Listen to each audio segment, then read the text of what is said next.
Hi guys, Claudia Boleyn here, and today's video is about liking problematic things. So at this point on the internet, I would say that problematic has become parody of itself, and it's really embarrassing. It's a dodgy situation.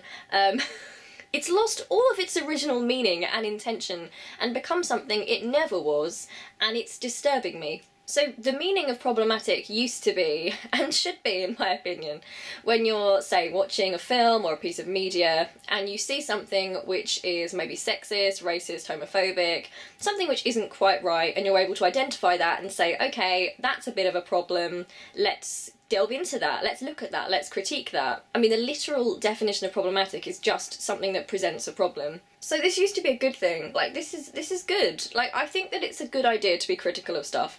I'm a very critical fan of certain shows, and also being someone who's interested in social justice and feminism, I'm interested in critiquing media from that sort of feminist social justice lens, because I personally think that will help to move us forward in society. For example, I've watched Doctor Who and I have reviewed Doctor Who in the past, and I often have a problem with Stephen Moffat's portrayal of female characters. It doesn't mean that I hate the show, it just means that that is an element of the show which I find a little bit uncomfortable. Same thing with Game of Thrones.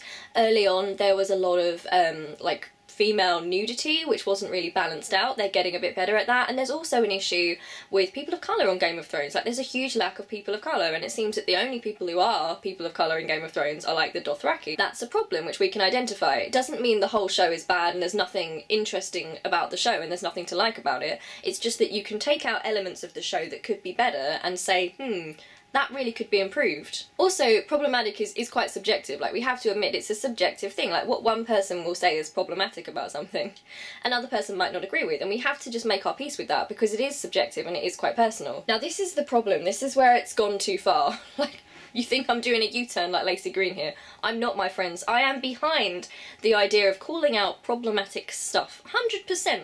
But it has gone way too far, and it's bothering me. I exist a lot on Tumblr. Like, you know me, I have bad anxiety, so I don't really go out much. So a lot of the time, to chill out, you know, I'm hanging out on Tumblr, seeing what's going on. This isn't just a Tumblr thing, by the way, it's just internet in general, but I personally hang out a lot on Tumblr. But the idea of problematic online, and especially in places like Tumblr, has gone from a healthy thing, in my opinion, which is, let's look at this piece of media, let's evaluate it, let's critique it in healthy ways, let's see how it could be improved, let's see what elements are maybe sexist or racist or have those undertones, let's examine that and let's really delve in. Like, for me, I'm a very critical person, I'm doing an English literature degree, that's important to critique what we enjoy, to put it under the microscope a bit.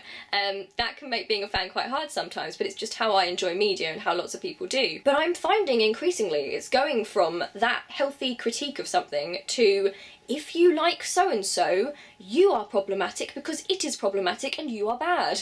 That is not how this started out, or how it should be used, in my opinion. Like, that is creepy and dangerous and weird. So now online you will literally have this weird phenomena where it goes from a group of people saying, okay, so-and-so show is problematic, so-and-so character is problematic, and it's like, okay, fair enough, great, let's explore that, like, let's critique that. What are your critiques there, friends? It goes from that to, they are problematic, therefore their fans are problematic. That's iffy. I mean, it depends. Like, it depends if the fans want to excuse the problematic stuff. It depends if you're even right about the problematic stuff in the first place. Like, it's quite subjective. And then it goes a step further, which is the most worrying step of all. This step is, that's problematic, the fans are problematic, therefore I'm going to go and bully and harass the fans. Like, do these people not realise they are literally being problematic themselves? Like, to me, it is more problematic. It is more problematic to actively go out and harass and bully people than it is to like or see some sort of redeeming quality in a show which has been deemed problematic. I don't understand how people can't see this, and it freaks me the hell out. And you know me, I am such a critical fan. I'm not just sitting here thinking, oh, we have to lick the boots of the creators and we have to just accept everything. You know me, I'm critical. I have this YouTube channel. If I see a problem in something, I'll critique it. I might not always be right, but I'll put my opinion out there. To me, that's quite healthy. I support anyone in doing that. If I don't agree with what they're saying, I still support them in doing that because I think it's a really healthy way of engaging with media. It gets unhealthy when when we assume that a piece of media can't be touched, or a piece of literature or something cannot be analysed or touched. Like, that can be annoying for people who like it. We have to accept that people have the right to that critique and that it can be really healthy. But you can't go the other way and then start effectively bullying people who like the problematic thing. And I do see this online. It's not an exaggeration, I see this all the time. Like, yes, there are layers to this. Like, if someone is supportive of something which is, you know, greatly troubling in an awful way, then yes, I don't approve of that at all, but that's very different from actively going out of your way to go and harass somebody and go and abuse somebody. You know me, I'm totally anti that in every sense. It's got to a point right now with certain people, which is so worrying to me as an English lit student, where certain relationships or certain parts of media or certain interpretations are seen as so problematic that the people who subscribe to that interpretation or enjoy that relationship for whatever reason are now seen as being like evil themselves, not just problematic, but evil, bad people and worthy of being harassed and abused. Calling out problematic stuff and the idea of analysing media in that way does not mean we get rid of all media and all relationships in media which are not 100% healthy. Like, realistically, how would that work? Think about it. I'm an English literature student. I've studied literature all the way through school. So what? Like, most of the books I've studied are intensely problematic. So pretty much all of Shakespeare, problematic. All of the Gothic and the Romantic literature, problematic. Like, I studied Wuthering Heights in school, my friends. Like, yeah, like, part of the course is to examine the relationships in that and why it's so interesting. But, like, sorry, are people who are being asked to write essays about Heathcliff's character and maybe, like, what's redeeming about him, what's bad about him, are these people, like, irredeemable people? Like, that's on the curriculum, friends. Like, that's what you do in school. That's really healthy. Like, fiction exists to explore dark themes, and this is where the problem lies, I think, with this. I think that people are forgetting this. And as an English literature student, this is so close to my heart, because literature is where we explore these dark themes and these dark characters, and yes, we can critique them, and certainly we need to critique when a narrative doesn't present something which is harmful as bad, definitely. But when you go that step further and it's like, oh, this is problematic, you shouldn't like it, you shouldn't be intrigued by it, it gets really dangerous. Like, I'm gonna talk about a couple of relationships in fiction now. So let's say, okay, let's start out with the Cathy and Heathcliff relationship from Wuthering Heights. Now, me looking at that relationship, having read Wuthering Heights, it's unhealthy, it is dangerous, it's like a childhood obsession kind of thing, and it ends in tears for the both of them, and it's really tragic. Now, does that mean that people who have the interpretation that those two are like soulmates, and it's kind of like star-crossed lovers kind of thing, does that make them bad people? No, it really doesn't. That's an interpretation of fiction. So let's look at the Joker and Harley from DC. So it is quite worrying that there are quite a few people, like especially young girls, who kind of ship the Joker and Harley, which is terrifying because the Joker is absolutely appalling to Harley. I mean, their whole relationship is just layers and layers of Harley being abused over and over again, and it's terrifying and awful. Like, yeah, it's definitely 100% worth pointing that out. Like, it's really important people know that, and in some ways, like for example the Suicide Squad film, maybe it doesn't do a good enough job of framing it the way it actually is. That is a huge problem. But then it gets to a point where people who find the relationship intriguing and are interested in this relationship, this fictional relationship, when they are being torn down, first of all, like, can we not attack the young girls that like that relationship? Because for me, all I see when I see young girls shipping the Joker and Harley, I don't see evil people. I see young girls who need to sort of be educated a bit and know that that's not okay, and that's not what you should want from a relationship, and I want to protect those girls. Like, I don't think to myself, oh, evil people, let's go and attack them. And I mean, what about people who find the relationship interesting? Like, I find the relationship interesting. It breaks my heart. I love Harley. She's one of my favourite characters, but it is part of her character arc. It's painful, but in real life, these situations happen. In real life, there are abusive relationships. And if we don't explore them in fiction, then what's the point? I mean, fiction is to explore those dark themes. It's where we can explore those psychologies and explore those relationships and really get into them in a kind of safe way. I've seen people being sent hate and abuse on Tumblr for reblogging GIFs of the Joker and Harley together. Like, no comment on their interpretation of the relationship, anything like that. Like I said, they could be like a young person who's been taken in by the weird framing of that film and is actually in a dangerous position because of that. Instead of any of that concern being shown, it's just been instant, you're evil because you ship Joker and Harley. And it's like, you don't even know that those people ship Joker and Harley. Is it now bad to have an appreciation for characters and a character dynamic and to find something interesting? I mean, by that logic, like I said, the whole of great literature just falls apart, doesn't it? Like Game of Thrones, for example. So let's talk about Game of Thrones. There's so many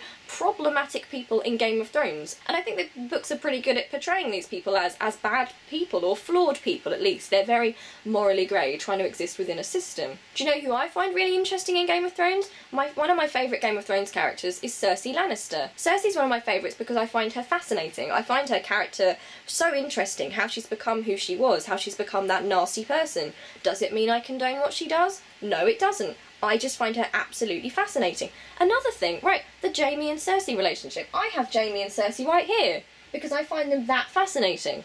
Now, I've been accused before, because I've put Jaime and Cersei on my old blog, that I'm into incest. Rest assured, friends, I'm in no way into incest. I just find their relationship really compelling. I don't even think it's healthy. I don't support it. I don't want them together. I find it fascinating. Isn't that the point? That's how it's written in the book. That's how it's written in the show. It's fascinating because it is tragic. You see these two people who have sort of grown up being taught not to rely on anyone else, and it's created this sick, horrible incestuous relationship that they both think they need. The whole time you're thinking, Jaime, get out of that, be with Brienne.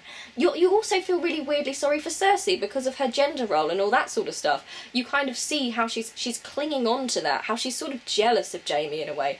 That's fascinating. I don't understand how being fascinated by fictional characters and fictional relationships is suddenly like a bad thing to some people. Fiction is where you're supposed to explore these dark themes. Like, pointing out problematic stuff is so different from acting like, oh, we shouldn't have problematic stuff on the TV or in film, we shouldn't have this stuff happen. Like, what we should be fostering is an environment where we can take media, popular media, and healthily critique that and have our own opinions, and people are entitled to have their opinions on that, to critique that, that's respected.